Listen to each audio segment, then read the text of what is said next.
Bonjour à tous, bienvenue sur Agora Manager TV. On est ravis de vous retrouver. L'IA, l'intelligence artificielle, c'est un des sujets les plus chauds de l'actu avec la guerre en Ukraine, la Coupe du Monde de rugby, le nouvel album des Rolling Stones. Eh bien, on va décrypter avec vous l'IA générative et grâce à Jérémy Galmard, CEO de Smart Tribune. Bonjour Jérémy. Bonjour Alexandre. Vous êtes le vrai Jérémy ou celui de l'intelligence artificielle? Malheureusement, j'ai pas encore pu me copier, donc non, c'est bien moi, je suis bien présent aujourd'hui. Parfait. Est-ce que vous pourriez nous rappeler rapidement ce que fait Smart Tribune? Smart Tribune, c'est un éditeur de solutions qui va automatiser l'expérience client et collaborateur grâce à des chatbots ou des bases de connaissances. Parfait. Alors, on va expliquer, Jérémy, ensemble, ce que c'est exactement que l'IA générative, car nombre d'entre nous sommes un petit peu dans le schwartz, dans le flou. Ce qu'elle apporte ou non à l'expérience client, justement, ses avantages, peut-être aussi ses inconvénients et ses limites, et comment on peut embarquer ces équipes, toutes ces équipes, de haut en bas, dans cette évolution, voire même révolution, peut-être, on va le découvrir. Alors, Jérémy, concernant l'état des lieux actuellement de cette technologie, déjà, qu'est-ce que c'est exactement que l'IA générative? Comme dirait Michel Chevalet, comment ça marche? L'IA générative, c'est globalement un process où on a fait ingurgiter énormément de données, alors quasiment tout le web, toute la littérature française et anglaise sur les 200 dernières années, sur lequel ensuite on va lui donner des instructions et qui va être capable de générer des textes, des images et de le faire de manière très rapide, très puissante et surtout de manière très pertinente. Du son également? Du son, de la musique, oui. On a vu nombreux artistes commencer à avoir leur musique copiée par des IA génératives et c'est très troublant, même pour eux. D'après ce que j'ai même entendu dire, c'est que le catalogue de streaming actuellement qu'on peut télécharger, je crois que 60% des musiques actuelles sont créées par de l'IA. Est-ce qu'on pourrait faire un cours historique justement sur cette IA générative? On a l'impression que ça existe depuis, allez, peut-être 3 ans, 4 ans maximum. C'est plus vieux que ça? Alors, le début, on peut dire, c'est en 2016, pardon, c'est le T-GPT, c'est le T de Transformers, c'est Google qui l'a inventé. Et ensuite, il y a eu pas mal d'évolutions et de révolutions, mais ce qu'on peut retenir, c'est la sortie en 2022 de ChatGPT qui a rendu accessible et visible cette technologie à tous, qu'on soit des professionnels ou des particuliers. On voit qu'on peut l'utiliser et en tirer des bénéfices très importants. Est-ce que finalement cette IA actuelle est optimale, ou est-ce que finalement elle ne le sera jamais et chaque année, voire même tous les mois, elle progressera encore? Alors on n'a jamais vu ça, c'est vraiment une révolution, surtout dans cette capacité à être évoluée. C'est-à-dire que sur les 6 derniers mois, la technologie a accéléré à une vitesse folle et ce qu'on n'était pas capable de faire il y a quelques mois, désormais on est capable de le faire. Donc évidemment, ça va continuer à s'améliorer, mais déjà on est sur des choses qui sont très très performantes et qui sont déjà utilisables et qui vont disrupter nombre de métiers, nombre de marchés. Et on voit la valorisation de cette entreprise OpenAI qui a rendu public cette technologie est devenue énorme. On voit les acteurs qui font toute la technologie, mais cette fois matérielle, comme Nvidia, qui a pris une valorisation énorme en quelques mois. Donc on voit qu'il y a une vraie attente aussi par rapport à cette technologie. À quoi on peut s'attendre comme progrès, comme changement, comme évolution dans les mois à venir? Déjà, j'imagine qu'on en parle, c'est dans les tuyaux, c'est le cas de le dire. Oui, tout à fait.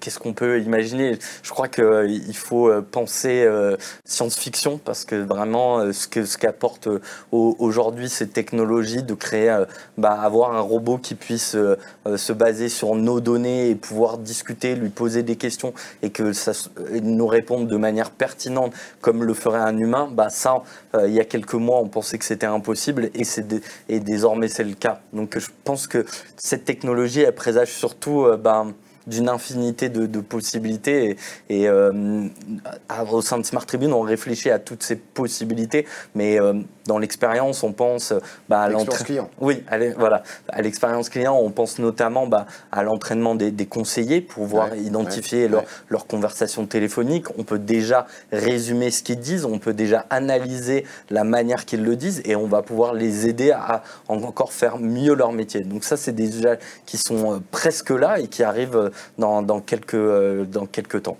Alors justement, vous nous donnez un exemple assez global. Je propose qu'on rentre un petit peu plus dans les exemples précis. On va parler là d'expérience client, mais j'imagine que ça peut se dédoubler sur d'autres métiers. En termes d'expérience client, est-ce que vous pouvez nous donner des cas concrets où justement cette IA générative est déjà en action et les résultats qu'on a pu obtenir grâce à elle?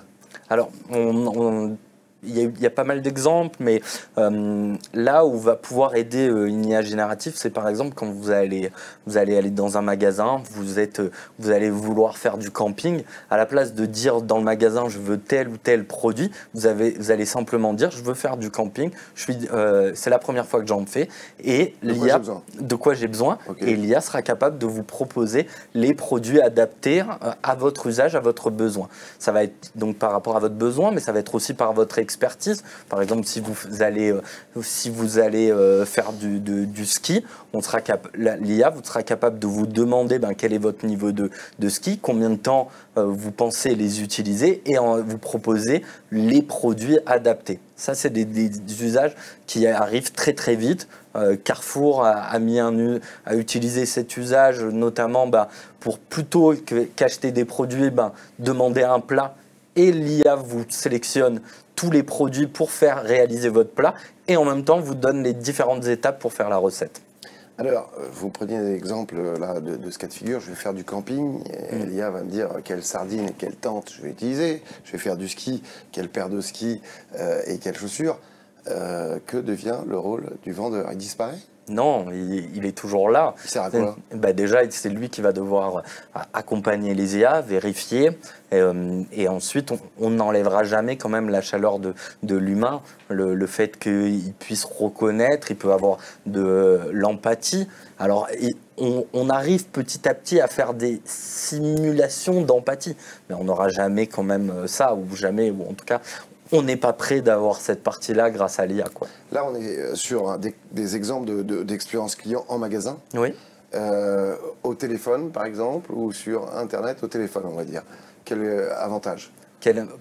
Vous allez avoir, quand vous appelez, des robots qui vont pouvoir prendre la voix d'une personne humaine.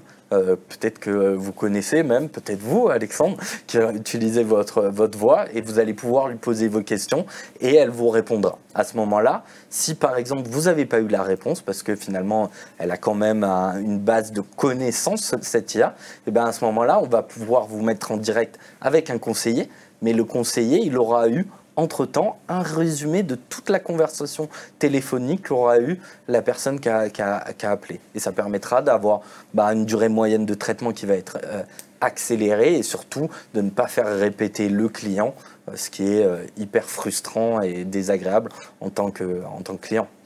Est-ce que l'IA générative va finalement aussi, peut-elle d'ailleurs déjà le faire, analyser la voix du client pour savoir si c'est un client qui est énervé, très énervé, ou qui vient simplement pour une info qui est plutôt relax, jusqu'à ce qu'on lui réponde, ce qui peut parfois prendre du temps. Oui, tout à fait, c'est un des cas d'usage les plus forts et je trouve qu'on n'en parle pas assez, l'analyse de sentiments, c'est-à-dire que toutes ces technologies sont capables d'entendre les voix et ensuite de les catégoriser. Est-ce que c'est une personne qui est énervée? Est-ce qu'on doit prioriser? Est-ce qu'il y a un caractère d'urgence? Est-ce que cette personne est en danger? Et on est capable d'analyser la voix, on est capable d'analyser les mots et ensuite de le restituer. Et ça, on est capable de le faire sur une grande masse de données, quasiment en continu et en temps réel. Est-ce qu'on peut parler d'impact chiffré justement sur la productivité? Oui, commencer à avoir des études qui font foi. Il y a une étude de McKinsey qui est sortie en juin qui parle de 30 à 45% de productivité en plus pour les conseillers au support client. On a vu aussi des conseillers qui étaient débutants, qui commençaient à monter en compétences beaucoup plus rapidement grâce à cette technologie Et en plus, grâce à ça, on voit qu'ils sont beaucoup plus sereins et il y a une attrition qui a fortement diminué. Et ça c'est intéressant, vous soulignez légèrement, mais j'aimerais bien qu'on le développe un tout petit peu, le côté formation. Oui. On sait que l'être humain a toujours besoin davantage de formation. Vous parliez de gens qui débutaient dans le métier pour aller plus vite, pour être plus performants. Où est-ce qu'elle se place, l'IA, à ce niveau-là? Elle va pouvoir ressortir par exemple des cas qui ont déjà eu lieu avec d'autres clients et aider une personne débutante en lui disant regarde, ce cas a déjà eu lieu, il y a déjà eu un client qui a eu ce problème, voilà ce qu'on a fait, tu peux le récupérer, tu peux te l'approprier et tu peux le redonner au client par téléphone, par email. En termes de gain de temps, on a une idée chiffrée Oui, alors on a augmenté, on a diminué la durée moyenne de traitement des appels de 10%. Ok. Ça veut dire quoi? Ça veut dire aussi que les gens attendent moins un téléphone avec un message Non, c'est juste après le message, après le temps d'attente de 25 minutes. Voilà, exactement. Non. À ce moment-là, vous avez le conseiller. Et il va être beaucoup plus rapide à comprendre votre besoin. Il va être beaucoup plus pertinent à vous donner les bonnes réponses. D'accord. Oui, je vous en prie. Et pour finir, on a vu que la résolution dès le premier contact avait été aussi augmentée de près de 20%. D'accord. Est-ce que cette technologie a une limite finalement? En tout cas, je la connais pas. Il y a évidemment des choses à prendre en compte. C'est une technologie sur laquelle il peut y avoir des erreurs qu'on appelle hallucinations dans l'intelligence artificielle. L'hallucination, c'est-à-dire c'est le nom des erreurs parce que, en fait, intrinsèquement, cette technologie, elle prédit le mot d'après. Donc, elle n'a pas conscience de ce qu'elle dit. On n'est pas dans ce niveau d'intelligence artificielle. Mais par rapport à ce qu'on lui a donné, elle va prédire les réponses.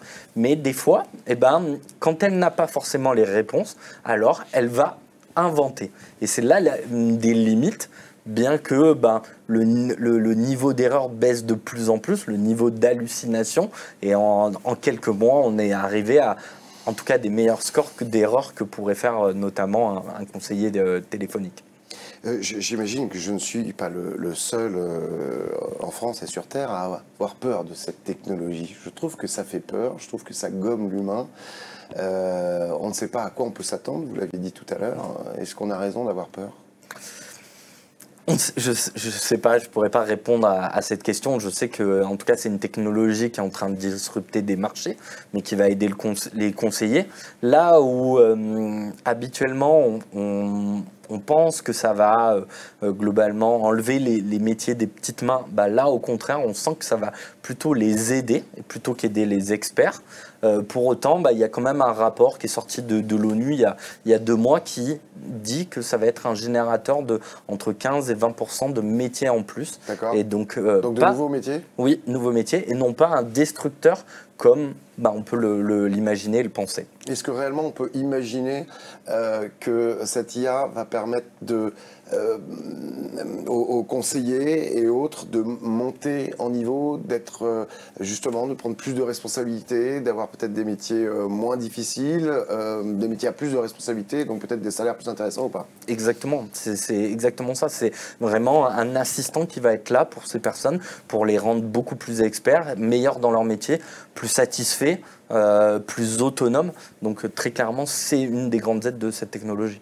Alors justement, entre espoir et inquiétude, quelles sont les bonnes stratégies, vous allez nous conseiller, pour intégrer l'IA dans nos entreprises en faisant en sorte que ça soit un succès, non seulement pour le client, mais aussi pour les équipes qui travaillent ensemble. Comment on embarque ces équipes sur ce gros bateau pour que ça ne soit pas un Titanic? En effet, je pense que la réponse, elle est simple. En fait, il faut embarquer tout le monde. C'est-à-dire d'embarquer le COMEX, parce qu'évidemment, il va avoir des impacts sur les métiers, sur la disruption du métier qu'on fait. Mais aussi, il faut embarquer les personnes qui vont utiliser ces technologies. Déjà, leur poser la question d'identifier quels sont leurs problèmes, quelles sont les tâches répétitives qu'elles font. Et qui les embêtent. Et qui les embêtent. Et enfin, il faut évidemment embarquer le client, parce que c'est pour lui qu'on travaille en tant qu'entreprise. Donc quand on embarque toutes ces parties, quand on les met tout autour de la table et qu'on essaye d'identifier les cas d'usage qui sont les plus performants, celles qui vont mériter qu'on y passe du temps, qu'on acculture, qu'on mette des budgets, on aura des succès pour les différentes entreprises. Alors, et pour ces projets. On dit il faut embarquer du haut en bas, du COMEX, au conseiller et bien évidemment le client. Mais réellement, on fait comment et ça prend combien de temps ? Ça, évidemment, ça dépend de l'entreprise. Je sais que nous, au sein de Smart Tribune, on a fait plusieurs choses. Déjà, d'acculturer tous nos collaborateurs, qu'ils soient à la R&D, ce qui c'est assez logique, mais aussi les personnes qui vont travailler à la comptabilité de l'entreprise.